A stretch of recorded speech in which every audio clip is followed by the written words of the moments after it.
Hello, everyone.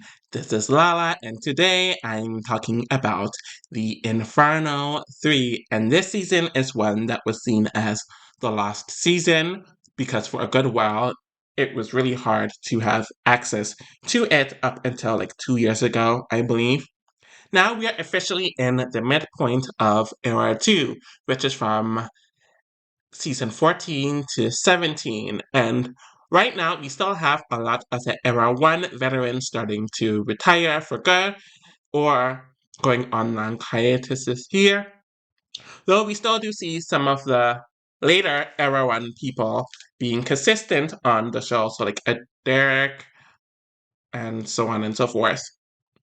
And we are having a lot of the era 2 people start to become veterans at this point in time.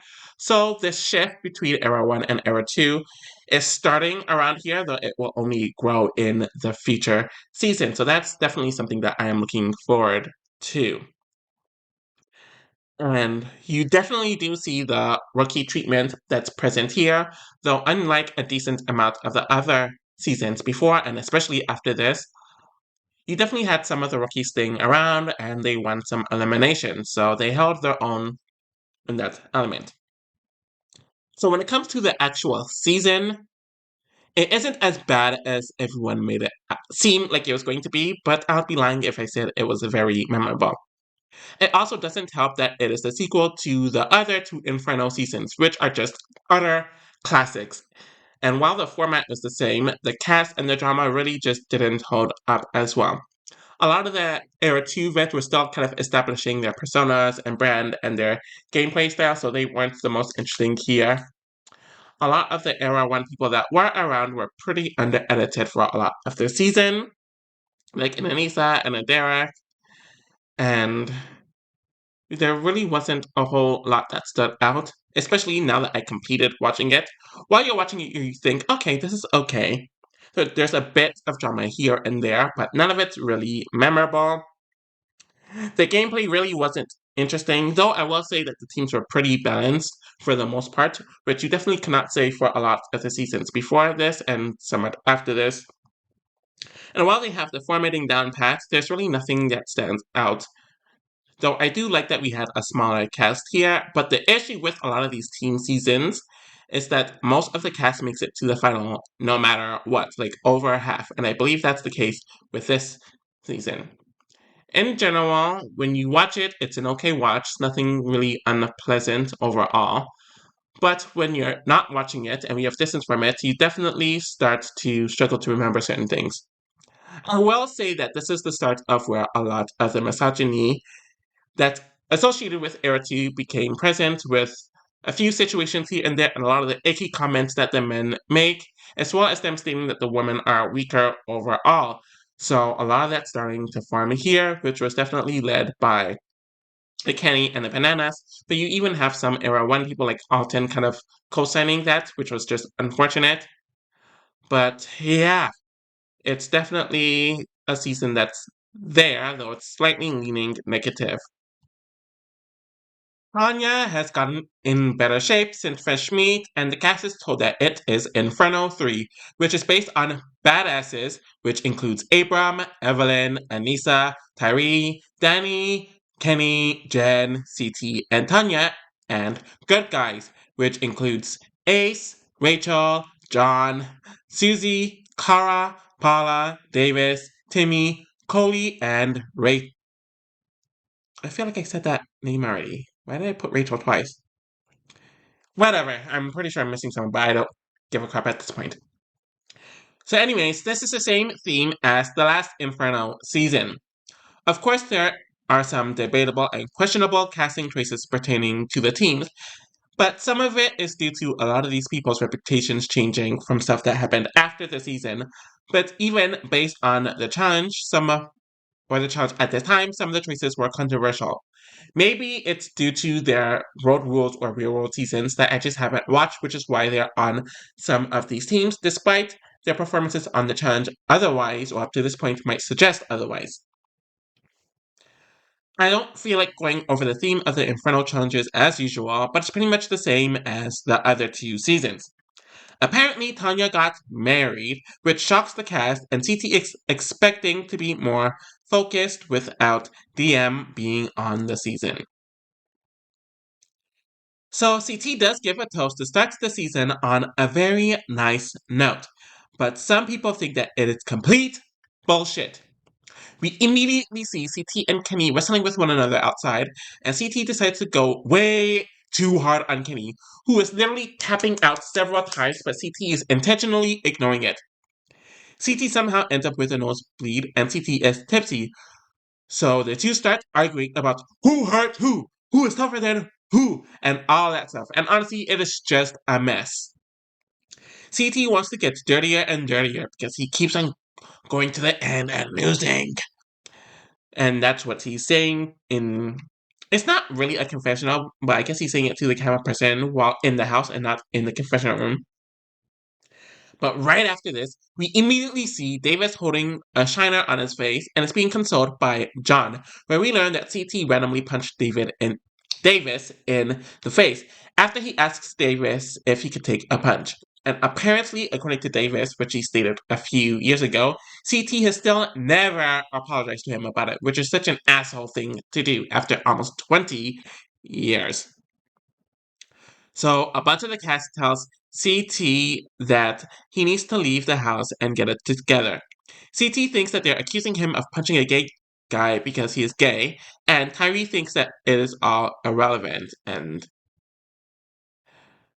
that's the fact that that's where CT went with the narrative is very interesting to say the least. Justin Booth, i.e. the producer, tells CT that he needs to go, and CT thinks that the cast all did this for gameplay purposes to get him off the show. Obviously, CT was out of control in the season, as he got pretty violent, and it sucks that this would not be the final time he would suffer the same fate, though the other time is definitely a lot more memorable than this time. And when they refer to his period during this time, they will flash back to that moment on the Duel 2 and not this one. He could have easily won the season and won a lot earlier in his challenge career without this mess. The cast is told that they will have a replacement, and it happens to be Derek. And Kenny mentions that he hopes that it's either Evan, who's his friend at the time, not at the time, who became friends with Derek or Ress beforehand. And it's interesting that Ress is included in here, so it shows that the two were getting along and were friendly at some point in time. And Derek mentions pretty diplomatically, sorry, Derek mentions that he's planning on playing diplomatically despite being put on the Badasses team, and him being included on that team is very odd, but I guess it doesn't really matter because he's just an alternate and they needed someone to fill that badass male spot. The first challenge is called Unbraided, where they have to go 30 feet in the air and they have to unbraid the ropes that the entire team is in, and then everyone has to be in the water once the ropes are untangled. The badasses win the challenge, and because it is a men's gauntlet, a good guy man must be nominated, as well as a badass guy. Good guys decide to put in Abe to cut the head of the snake, and the badasses wants to throw Davis in since he is new and probably isn't in the right headspace since CT punched him. The Lifesaver or Life Shield challenge, whatever term you want to call, Lifesaver, Life Shield, whatever. Anyways, it is called Ladder Race, where they have to climb these large building blocks, and then climbing back down within 15 minutes while using the ladder to do so. I actually do enjoy the challenge and find it to be pretty unique, despite it not being the hardest challenge in the world. The badasses win the challenge, and the lifesavers go to Abram and Alton from their respective teams. No one really knows who Abe is going to pick to go to the Inferno in his place, but everyone is shocked that Alton decides to go to the Inferno over Davis, and Abram decides to have Ty take his place since he performed poorly in the challenge. The elimination that they compete in is called Head Rush, where they have to collect 9 puzzle pieces upside down while tied, and then they have to build their puzzle, which is a decent enough and neat enough elimination. To the shock of absolutely no one, Alton does beat Tyree. I honestly do not have any thoughts on Tyree this season, since he was painfully under-edited and he only got some content during his elimination. And I know he will be on many other seasons, despite being a consistently poor performer, so we'll see where that goes.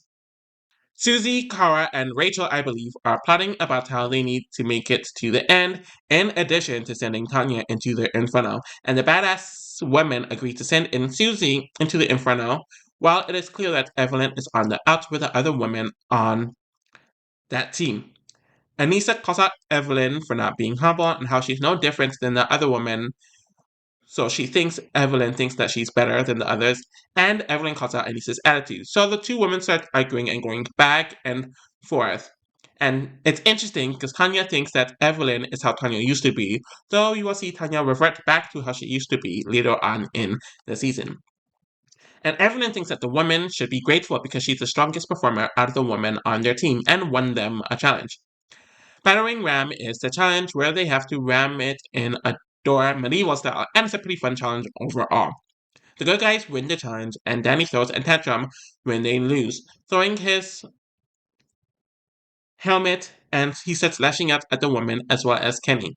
The good guys women want to send in Jen, since they think that they can beat her, while the men want Evelyn to go in, while the bad asses decide to put in Susie. So Susie and Jen are sent to the Inferno, and this will not be the first time that they're sent into the Inferno together. Janelle and Anissa tell Jen that they want her to win the lifesaver, where Susie wants Paula and some of the other women to help her win the lifesaver. Though it seems like Rachel knows that she will be the replacement, so why in the hell should she help her? Or at least that's what I'm thinking. Wrap and Roll is a lifesaver challenge where they have to walk across a beam high up in the air and they're twirling so the rope could be around them, and then you have to untwirl it in a certain amount of time. Most of the pairs are getting DQ'd from this challenge. The good guys win the challenge, with Susie being the only one who could get the lifesaver, since she and Alton are the only pair to complete it. Abram calls out Anissa about something, which causes Anissa and Evelyn to go at it in the van, and I don't remember any of the details regarding this. Susie she picks Rachel as the replacement to face Janet in the Inferno, and the elimination is called ejection, where they are supposed to hit the opponent's target, where they end up tipping and falling off. Despite Rachel having the initial lead, as in 2-0, Jen does end up beating her in the following 3 rounds, so she wins the elimination, where Rachel ends up having a huge breakdown about being beat by a chubby civilian Jen, which is so ridiculous since Jen isn't chubby at this point, or at all, where she cries as she is leaving since she is too embarrassed to say goodbye to anyone. There were a lot of expectations of and for Rachel, since she was in the military to be some kick-ass woman, but she did not live up to expectations and came off as way too emotional in a non-entertaining way. She has one more season, so it'll be interesting to see if she makes up for it there or not, or just have this poor opinion or poor reputation. Everyone is drinking, partying, and having fun, including the very married Tanya. Ace mentions that he doesn't care to win, but cares to party, and then at 3 a.m., Danny, Ace, and John decide to go to the woman's room to party, make a bunch of noise, and disturb them. Ace apparently went into Susie's bed and she punches him about 4 times to tell him to get the fuck out, since she told him to do so a few times and he said no. Kara and Corley are screaming at the men in the morning, where Ace does not appreciate that they're making him seem like such a predator of some sort, and John is defending Ace, claiming that none of them did anything wrong. Susie feels really horrible about the situation, and they should have listened to her when she wanted them gone. Timmy tries to play the peacemaker, and Ace really does not want to talk about it, since he doesn't appreciate the narrative being put out there, since he never touched her and was on the ladder, not even on the actual bed. The guys come off as horrible in this situation, and this is why boundaries need to be respected. If this happened 10 to 15 years later, I'm pretty sure the response of the producers and even the audience would be very different. I don't blame Susie one bit for slapping him or punching him when she told them to leave and they didn't several times. The challenge is called Rope Burn, where some of them swim in the ocean to get logs, oil matches to bring them back to the surface while the other team is trying to throw water on the swimmers, and then to create a fire. I did like the challenge and found it to be pretty unique with how it was handled. The good guys win the challenge mainly due to Ace, and Evelyn calls out Danny for being a shitty leader. The good guys want to nominate Abram, knowing that he will probably win the lifesaver, while the badasses are going between Ace or Davis, but the official nominations are Davis and Danny. Danny is offended that the good guys see him as a non-threat, which Ace pretty much tells him, and Danny will prove throughout the challenge clear that he is a non-threat. And we do have Susie and Ace make up with one another at the end of the episode. Danny speaks to John. I keep on saying that, but at this point he was referred to as John, and the latter already knows that Danny is kind of defeated, though Danny is talking about how much he wants to kick Davis's ass. Danny is so heartbroken over his mother's death, which happened on his real world season, and he is talking about how much he wants to go home after a month of being in the game, or he wants to make it to the 1 month portion and then to bounce. Reversible climbing wall is the challenge, where they have to climb up a wall and use the pegs to climb back down while not dropping the flags. I didn't care much for the challenge whatsoever, in my opinion. Evelyn still holds a lot of resentment for Danny, since he's the reason why she went home first on Freshmate, and he's not a good teammate or a player, which was proven in this challenge when they are paired together. The badasses win, and Johnny and Abram win the lifesavers.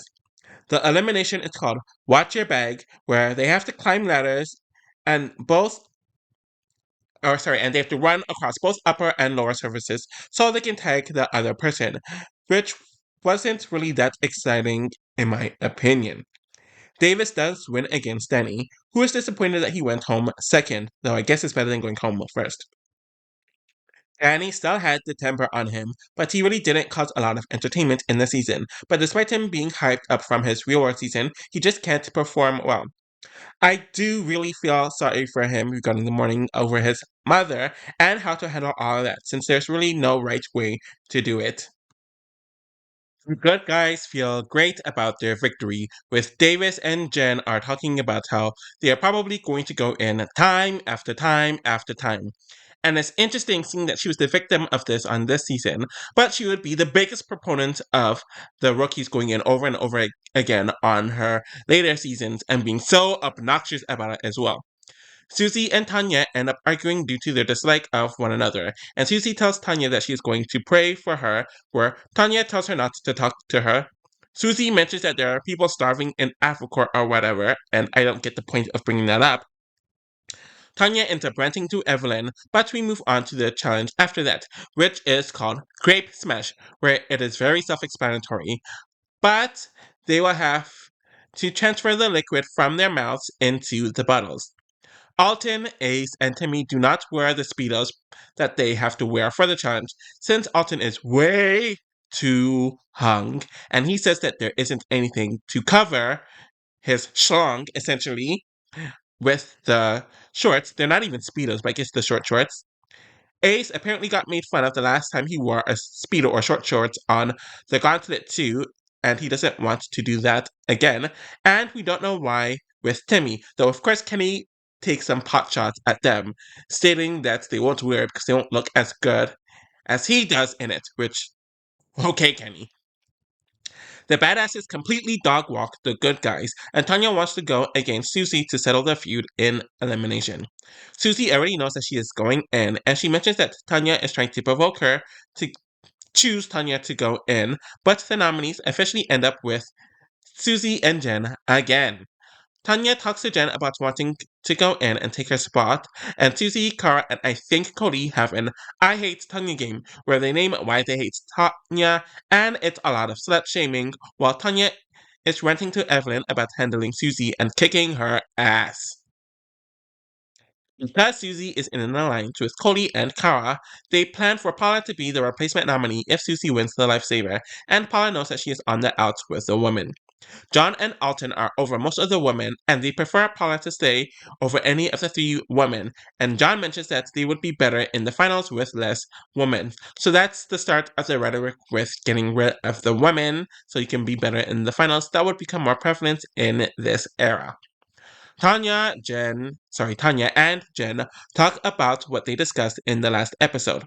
Steady as You Go is the lifesaver, where some of them have to walk across 8 feet logs to get to a specific destination, my bad, not definition, what the F am I talking about? Destination, and no one can drop. Polly screws up yet again, and it just reaffirms John's beliefs that she is a liability who needs to go. The good guys win the challenge, with Tanya and Susie winning the lifesavers. Tanya is debating about going into the Inferno, where Susie asks her team who should go in to take her spot, where Alton and John mention that Coley should go in, since Paula has performed in every challenge, and of course Collie is not handling this well. Susie sends in Collie, and the elimination is spokesmodel, where they have to walk across a large circular wheel, and Collie ends up going home. I don't have much to say about Collie in general. She was in the shadows of Susie and Kara during the entire time she was on the season, and she performed really poorly. She performed really poorly in the missions, where she was called the DQ Queen. She has one more season, so we will see how it goes. Everyone is partying, and we see Tanya and Davis making out, which is weird, since Tanya is a very married woman, and she doesn't see this as a big deal, which, yeah. And Davis is gay, where Paula mentions that there's a line between straight and gay. The same group of people, which now includes Paula and Davis, where the latter is trying to not go in hard on the game, continues the I hate Tanya game, and Tanya ends up overhearing what they're saying, so she calls her husband and breaks down over it. John claims that the next target is Derek or Abram, and we also learn that Anissa has a knee injury, where everyone is worried about what she can do, but when she is blown from the challenge, the bad guys realize that she needs to go into the Inferno since she won't be able to compete in the challengers and, well, be a liability in the final. And this is her storyline for the rest of the time she is on the season.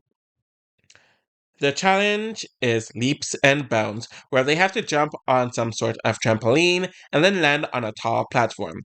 Kenny decides to take shot at Anissa's appearance regarding her weight, which has absolutely nothing to do with her injury, so he's just being an asshole, and Anissa calls him out for his douchebaggery, which causes them to have a little bit of a spat.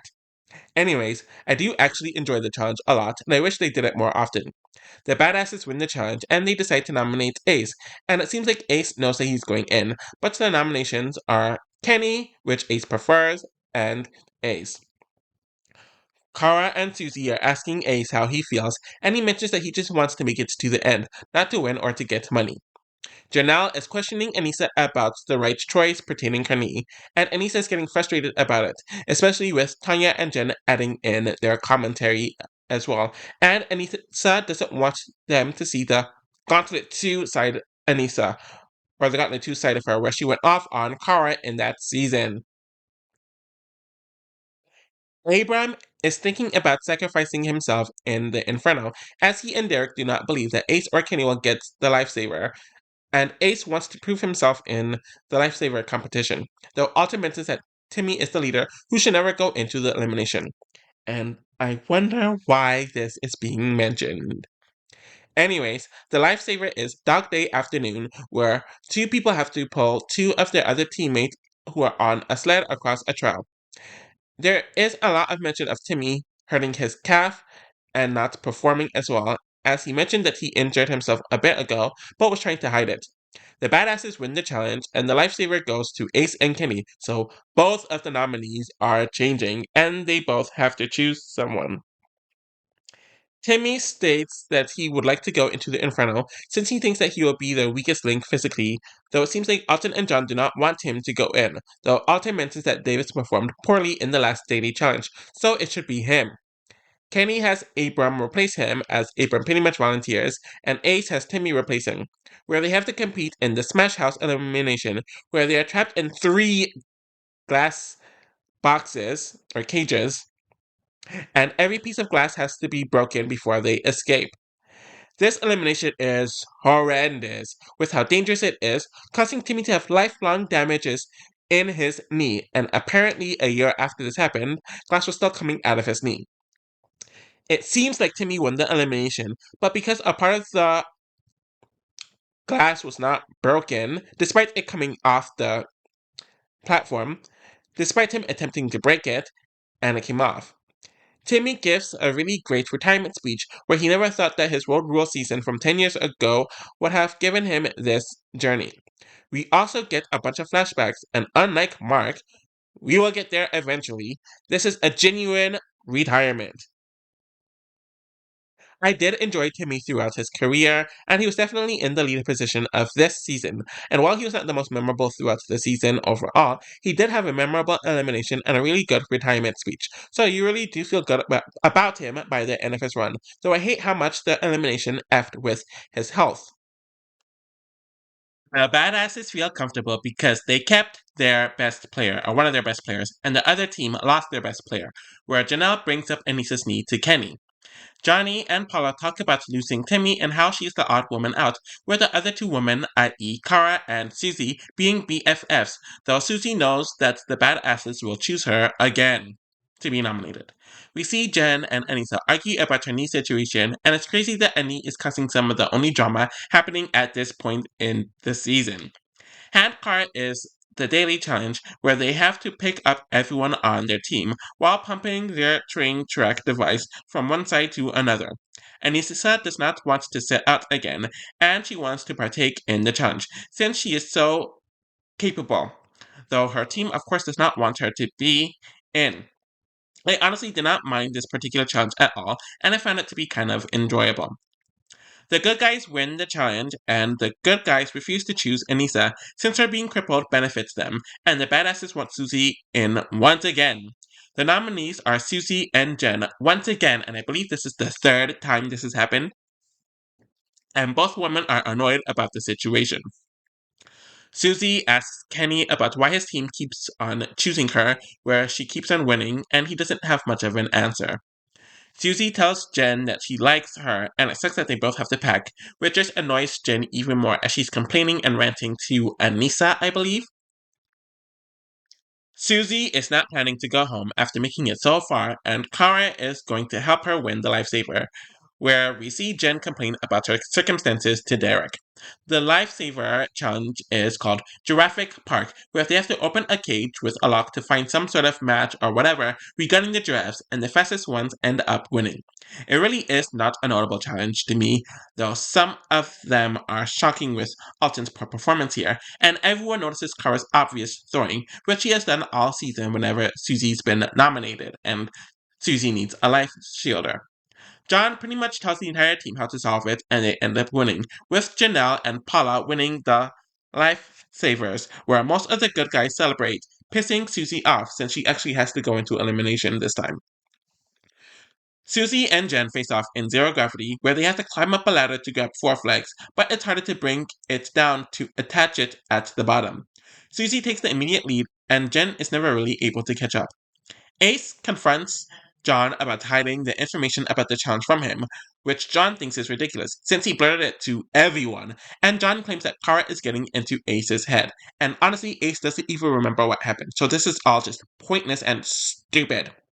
So the two of them end up reuniting to get out the two women. Jen is probably the rookie of the year, with winning some eliminations, being a big enough personality compared to many of the other rookies, and had minor conflicts here and there. She comes off as a lot more calm compared to her later editions, and of course she complained about something that she would push onto others regarding the rookie hazing. We see a bunch of people being thrown into the pool and having a good old time. And there is a good guys meeting where Kara mentions the John and Ace thing, and John calls Kara out for throwing the lifesavers, and her not doing her best is hurting the team. Where we flash to seeing Abram and Kenny playing games peacefully together while this chaos is happening. Supposedly. The challenge is called Captain's Chair, where they have to choose a captain, and if the others get a question wrong, they will be shocked, and if the captain forfeits, they lose the challenge. Janelle and Kara are the captains for their teams, And seeing them get chucked over and over again really isn't fun. The badasses end up winning the challenge, and TJ announces that each team has to nominate a man and a woman, where the following two challenges will be gender infernos. We see the women and men on both teams wanting different teams due to. Sorry, they want different nominees due to differing strategies, but the ultimate nominees are Derek and Anissa for the badasses and Davis and Susie for the good guys. Susie is complaining to some of the girls and Davis about the guys on the team not caring that she goes home, and Derek is worried about going right before the final. So it's kind of like what happened to him on the Gauntlet too. Derek is annoyed that he is in the Inferno, and everyone is hoping that he wins the lifesaver, since he does not want a repeat, my bad, of the Gauntlet 2 and Fresh Meat, where he went home right before the final on both of those seasons. Kenny calls Tina fat and blames her for his loss on that season. Honestly, Kenny is just really repulsive, and the team mentions that he'll probably go in as a replacement. Hook Me is the lifesaver challenge where some of the team have to swim away while being attached to a fishing hook that someone from the opposite team is reeling in. The badasses win the challenge, and the life shield winners are John and Kenny. The elimination is Cornerball, which is seen by many as the first iteration of the Hall Brawl, but they have to go past one another to get a ball and rush it to their destination.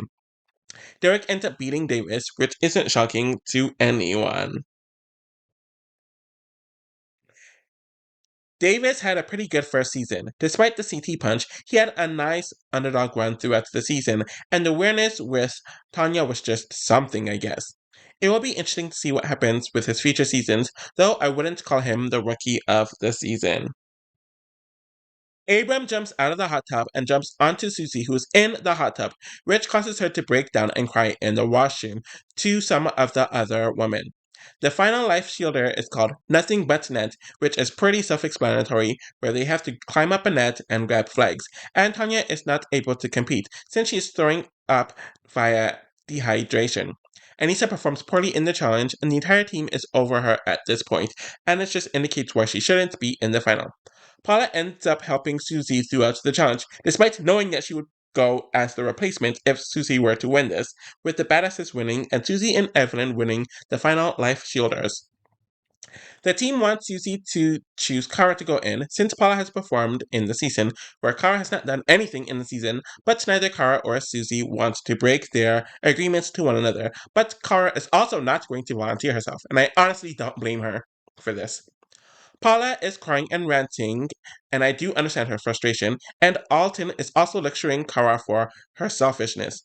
Paula is chosen to face Anissa in Shimmy, where they have to climb up a wall and rip off the flag until they get to the top. But unlike the duel, Paula does beat Anissa here. Anissa was essentially invisible for the first half of the season, outside of her minor argument with Evelyn early on. It was not until her injury where she became more prominent in the edit, with her team doubting her abilities and considering her a liability, where there was a bit of drama over it as well. Overall, it would be a repeated thing with Anissa overall. So the good guys are split at this point, with Susie and Kara being on one side and the three guys and Paula being on the other side, where they really aren't speaking like that. And Derek mentions feeling like a loser if he loses this season specifically. The Big Five is the final, where they have to carry their four puzzle pieces to one checkpoint, and they have to complete the amount of puzzle pieces that they have in each checkpoint to create a puzzle, while carrying more puzzles throughout the future checkpoints, only for them to reach the finish line in general. And I'm kind of just meh on this final. It's kind of lame, but we've seen much worse in general, I guess. It really isn't shocking that the cohesiveness of the badasses would cause for a better performance than the good guys, where they either aren't speaking or are fussing at one another, and the expected results regarding the badasses winning is not surprising. Anyways, the final is decent-ish, nowhere near the worst, nowhere near the best, but it's probably on the lower end. Ace had that really bad moment with Susie earlier on in the season, but he brought his party-like personality throughout the season. The consistent narrative of him in the season was not caring about winning or the money, but making it to the final, and he ended his final flagship season with that, though he will move on to All Stars. I think a lot of people had high expectations of Alton due to the Gauntlet 2, so anything less than that will be seen as disappointing. It was disappointing though, seeing him kind of aid the misogyny that was happening on the team, even though there were valid points made at times. Kara, or Kara, I'm used to saying Kara due to Kamaria, but however you say her name, was essentially Susie's right-hand woman, and she was in general a weaker competitor, and it seemed like she cared about Susie winning over herself, so I get in that element why her team was mad at her. I am definitely fine with this being her last season overall, since she just didn't offer a whole lot individually. John definitely showed that he could hold his own on a competitive standpoint, and while he still has his normal voice, the douchiness and the slight misogyny that he would be known for was present in the season. Despite this being a big season for him, he still was not a main character yet. Paula definitely came off as more likable in the season, and when she had confessionals, she was funny, but she was relatively under the radar for a lot of the season. She did prove her worth to the guys, so they all just left her alone, and she was able to show the potential that she had on the last season. When you think of the Inferno 3, you think of Susie, which may or may not be a good thing. She had to win a bunch of life shielders, though when you think of those life shielders, most of them were thrown to her, so I don't know how impressive those were. But she did win an elimination to make it to the end. But she had a lot of political power with the women, and she did cause some drama on the season. But it was not entertaining drama, and the I hate Tanya stuff really, in general, just was not a good look on her end. Abram was a lot more calm and focused on the season, and you can definitely see that with his performance in the challenges. This does come at the expense of him having many character moments throughout the season. Derek is also someone who did not get much of an edit in the season, where it really wasn't until the last few episodes where he kept on mentioning that he was tired of getting booted right before the end and how he really wanted to win, which he did accomplish here. Evelyn definitely redeemed herself after her first and only season up to this point, where she was booted first due to Denny.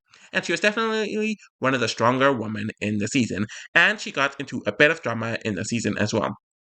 Janelle really didn't have much of an edit, and she really wasn't interesting to watch, but she did hold her own with her team, and definitely deserved the win, but I have nothing from a character point of view. Kenny was definitely starting to become more of an ass in the season, and his misogyny definitely grew here, but he was still relatively funny enough, and I do give him props for not backing down against CT.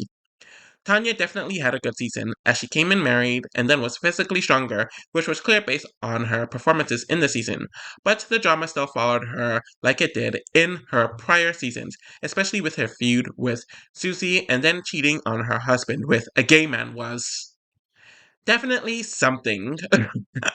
I really don't know where to go from there. Anyways, there were definitely signs that she was starting to go out of control though, and she should have stopped appearing on the challenge long before she did stop. So, while I couldn't find the ratings for this season or for this period of time in the challenge, it has been reported throughout the years that the ratings were going down significantly during the season, to the point where the producers and cast were worried that the show would get cancelled, and there's talks of it being cancelled.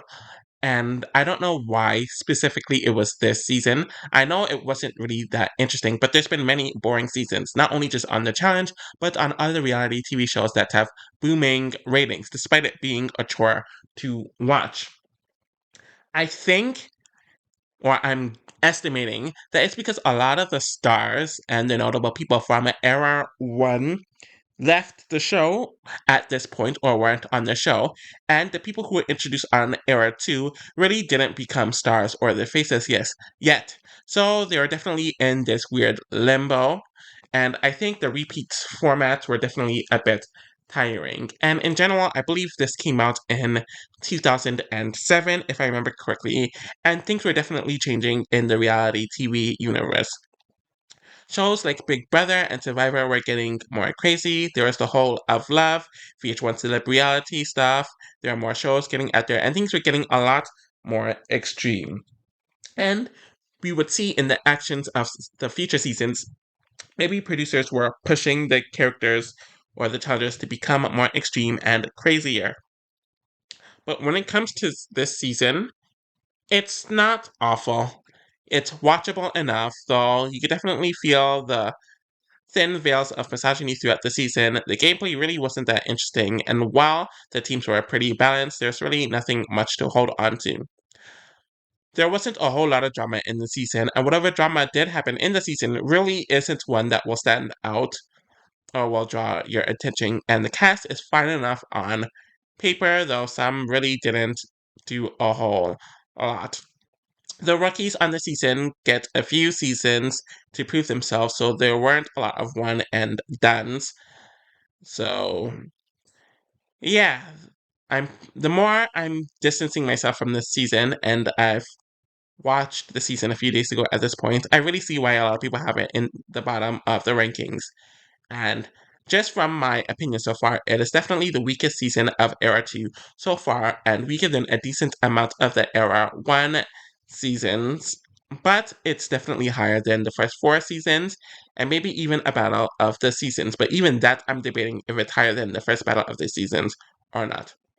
Anyways, thank you all for watching, and we're going to make it through the middle and end of Era 2 sooner than later, and it'll be interesting to see how this era translates, since we are still seeing a few more Era 1 people retire for good, and some of the more Era 2 people kind of overshadowing the late Era 1 people who are supposed to take over the era and become the faces of this era, but we'll get more into that in the upcoming seasons.